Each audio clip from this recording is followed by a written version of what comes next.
What is going on, everybody? Man, I feel like I have a lot to say, but not enough time to say it. So, let's get started.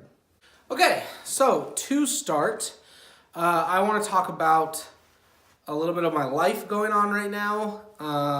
Where to start? So, at the end of November, or the middle of November, I quit my full-time job and took on my woodworking shop as my full-time job. It still didn't actually become my full-time job because I am a stay-at-home dad also. Let me back up. I worked night shift. So I would work at night, 8 hours, then I would come home and take care of my kids, take a nap, all that good stuff.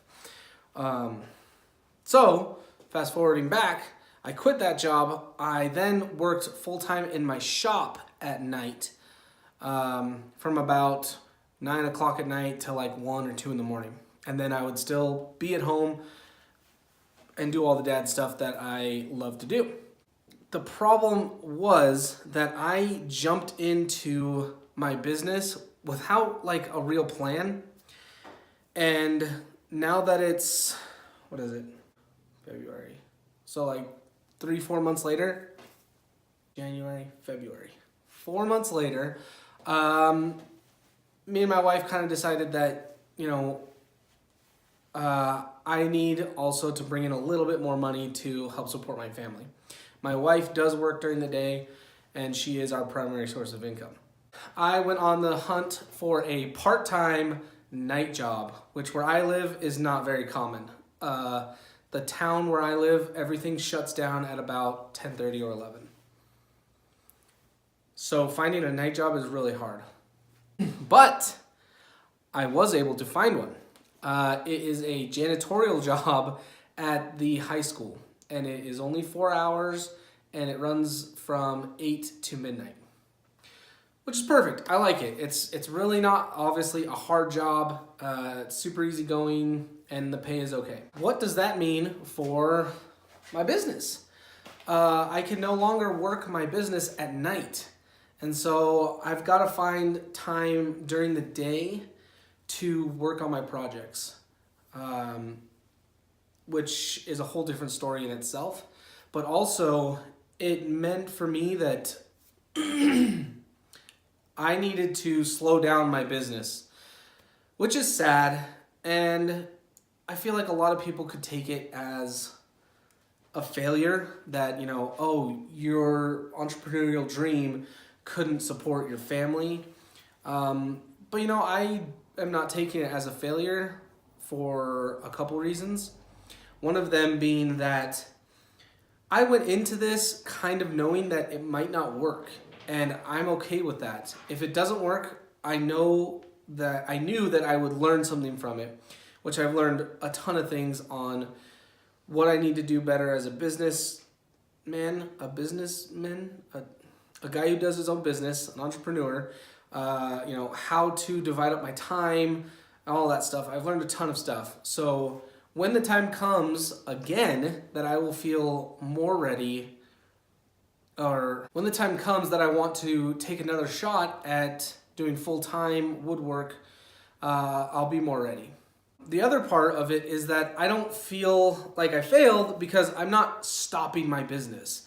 I am simply reverting back to the way things were before, except for I will still have more time in the shop than what I had like last year. So I didn't fail because I knew I was going to, I came into this with a knowledge that it might not work, and I didn't fail because I'm not stopping. So 2 things that I think are very important from this life lesson that I've learned. But the reason I wanted to talk about this was because you won't see me as much on Instagram anymore. You won't see a billion stories from me like you usually do on Instagram. You'll probably see tidbits here and there. Except for on the weekends, I definitely plan on going hard on the weekends. Also, I wanted to talk about Meet the Maker live on Friday nights. So since I work Friday nights starting at 8 p.m., that's usually when the Meet the Maker live sessions are. They're now going to be switched to Saturdays. So Saturday, Meet the Maker live. Still going to be a thing. I am still going to hunt down makers and get me some good interviews and things like that. So don't worry, it's not going anywhere. And I'm having a lot of fun with it, guys. I really enjoy meeting new people, and I really enjoy the viewers that come every session and watch and, you know, give their comments or just simply wave, let me know that they're watching. It's awesome. It's a lot of fun. So I hope that if you're watching this, you probably have already seen Meet the Maker, but if you haven't, tune in Saturday nights, and I think I'm going to switch it to 7 p.m. Mountain Standard Time. I also would like to talk real quick about another experiment that I am journeying down with my friend Phil from Veritas Woodworks on Instagram. Him and I are still in the planning of it all, but we really want to start doing a video podcast. So that is something fun to look forward to. That's really all I can tell you, because that's really all that we have. We know that we want to do it, and we know that we can do it. That's about it. We're both stay-at-home dads. We both have a lot of things to do, and it's kind of just sitting on the back burners, but it's coming. Sooner or later, it'll be there. And last but not least, let's talk about some projects I got coming up. I went out on Friday and picked up all of this. This is Naughty Alder. This is going to be for a kitchen island build that I have coming up. Actually, it's actually been coming up for the last month and a half. I really should have started on it a long time ago. I just have been caught up in a lot of things. So we're finally going to get started on this project. I'm really excited for it.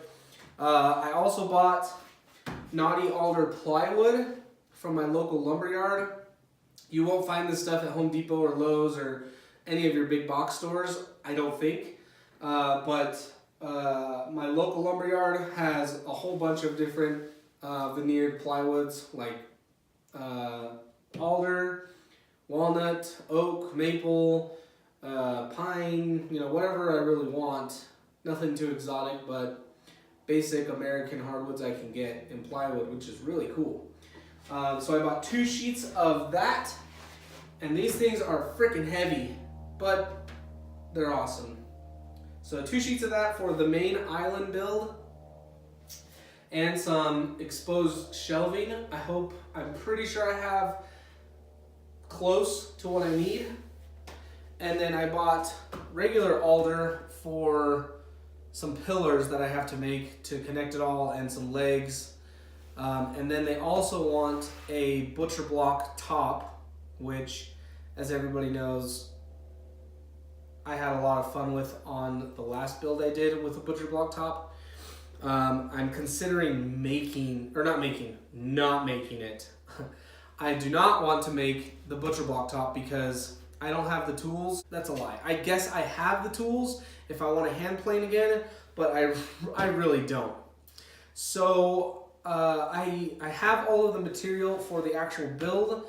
I do not have the butcher block top. For that, I'm going to have to find funds somewhere else for it. I also bought some maple plywood for a project inside my home that I need to get done. And I also bought some 1/2-inch MDF for some window trims and door trims that I need to do in my home also. So you guys might see some of that in my Instagram stories and whatnot. But other than that, that's it. I've got this kitchen island build. It should take me a good while. And home projects. So look forward to those in my Instagram stories. All right, guys. That's pretty much it. Update on my life. Update on the shop. But I did want to leave one little piece of advice with you, I guess. And it is this sign. I heard this quote 3 years ago. If you don't build your dream, someone else will hire you to help them build theirs. And after I heard this quote, had a sign on it, had a sign made of it, this is the quote that inspired me to be my own businessman, to jump into my passion and the thrill of woodworking and entrepreneurial work. You know, my dream is not to help someone else. I mean, okay, how do I say this so it doesn't sound bad? I have my own dreams and things I want to accomplish in my life. And as much as I love to see other people succeed and to help other people fulfill their dreams, I've got to do it for myself as well. And if I am helping someone else do theirs full time and not spending any time doing my own, then I will never get to succeed in the dreams that I have. If any of that makes sense, great. So just remember what your passion is. Remember why you are doing what you're doing, whether it be woodwork or art or dance or singing, whatever it is. Just remember, if you're fully invested in someone else's project, you can't be invested in your own. So either split it 50-50, get a part-time job, and then work part-time in your shop or your studio, or invest in it fully and see where it goes. I hope that everybody has a great week, and I hope that everybody stays awesome. Drop me some comments, drop me some love. I look forward to hearing from everybody. What are your thoughts on this quote? Let me know, and I will see you guys in the next tea time. Peace.